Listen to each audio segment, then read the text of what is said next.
meat bouquet is something that I often make my husband for special occasions, and it's Valentine's Day, so we're gonna make one for my husband in lieu of a bouquet of flowers. Let me show you how I do it. So the meat bouquet is a joke that I did one year for my husband, and it was actually, I got big sausages and I tied them up with a ribbon, almost like a real bouquet of flowers, but it has evolved. So for this meat bouquet, it's gonna be more of a centerpiece for an appetizer for dinner. We don't go out on Valentine's Day. We don't mess with all of that. The base is, or the center, is this styrofoam dome you can get it from any arts and crafts store, and we're just going to cover it with tin foil. And it doesn't have to be pretty because it's all gonna get covered. Other way.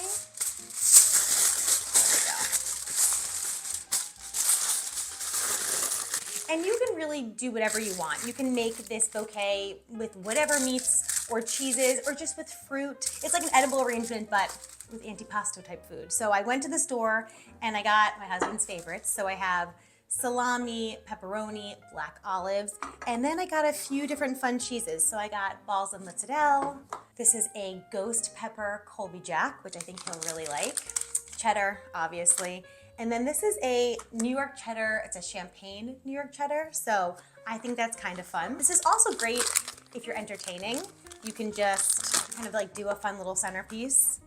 And I like to cut all of the cheese. You can get the pre-cut cheese, but I do like to cut all of the cheese in different shapes.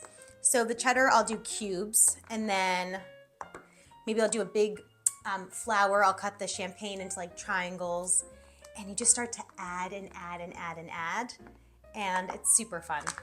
And how much fun could this be too? Even for kids, like a kid's party, if they want to get involved, you can just give them a bunch of like melon balls and just let them go to town. And let them like decorate their own little centerpieces for their friends. So we'll do this. And then we'll do the ghost pepper Colby Jack. So obviously we do not eat cheese and processed meats regularly. Not every day, not even every week or every month, but once in a while we do. And I am a firm believer that there are some once in a while foods that are totally fine to eat as long as it's safe and okay with your healthcare provider. Because at the end of the day, yes, we all want to do our best and cut those foods out that might not be the most health forward, but there's also the mental health component that you have to consider when eating for longevity and eating for wellness. You know, your mental health is really important, and saying no every time forever for some foods, I just don't think that leads to great mental health long term. I'm gonna put my cheese here and cut up our mozzarella. I could have gotten the mozzarella that was in the oil with the seasoning. Instead, I just got it in the saltwater brine because I didn't want this all to get greasy and oily. Okay, and I have toothpicks. So typically what I like to do is work from bottom up. You could put this on however you want, but first I'll take my little salami. You take a toothpick, and you put it in, and I kind of have it so it's all folded together. And then, so the first one is done. And it kind of looks like a little rosette. So you keep going. So there's the first row, and you can see it kind of looks like roses, right? So now I'm gonna do the same thing, but with a row of pepperoni. Go with it, right? And you just get creative. Every time I do these, I find different ways to organize the meat and the cheese, and it's fun. Just fold it in half and then roll, which I will also do. All right, so now we have the second layer done. So now I'm gonna go in with something different. I think I might do some cubes of cheese and olives around the next layer. So I'll just cut my cheese into cubes. I'll probably use the toothpicks with the little plastic on top. These are all leftover from like parties that I've had. I just kind of collect them in a little jar. That's fine. I just keep them and use them. So some I can do olive on the bottom, cheese on top. And now some I'll do the other way.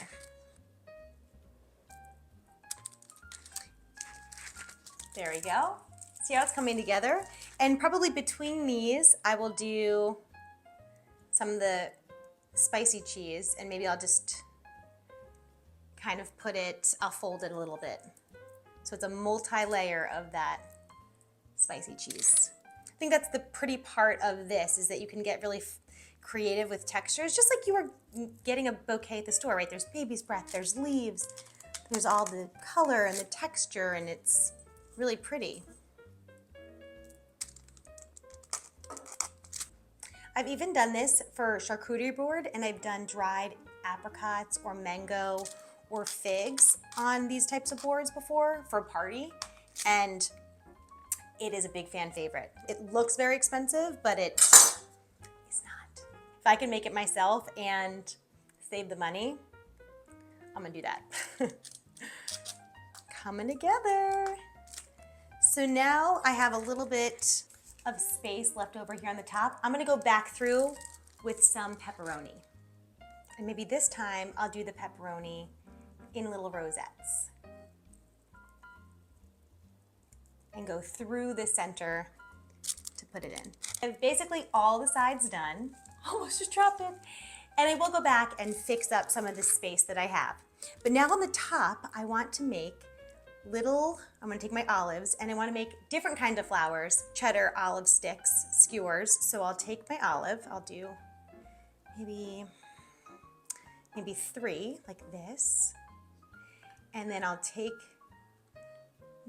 the salami and I'll go into the center, and it'll be like a little flower like that. So I'll do that in the middle of all of these like that. See? Kind of like a different kind of flower. Into here, and then we'll zhuzh it up a bit, put it right in there. See? I've done only cheese and olives and fruit, I think, on that one too, for a party, no meat. So that was fun too, because it was just like a cheese and fruit, and then I put it on a platter with crackers all around, so that was kind of fun too. Just really pretty. It's like it has a wow factor without being like overwhelming or super expensive to create. So, all right, so that layer is there. I also have grapes and I have my mozzarella. So I was thinking with these, I can maybe just kind of like put them like this, almost like a flower, right? And then in the center like that. And then in the center do the mozzarella and the grapes on long skewers. So let's do that. I might not like this, but we're gonna see. We'll just go for it. We'll just try it out.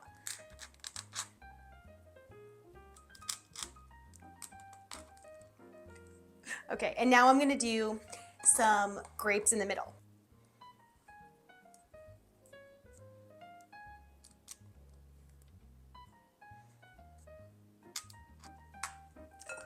It's looking so cute. Okay, and now it's basically done, right? I could stop here. I will go back and fill in any spots that I think could use it. So let's go ahead and do that. Any cheese that you've cut up that you didn't end up using, or any extras from this bouquet, you could freeze the cheese. The grapes, you could also freeze. You could just flash freeze them and use them in a smoothie, or you could share it with your neighbors or other loved ones. This is quite a big bouquet. It's a lot of food, more than we could eat on Valentine's Day. You could always get a smaller styrofoam piece from the craft store to start with, so that way you're not making quite as much. And there you go, a super cute, neat bouquet for my guy on Valentine's Day.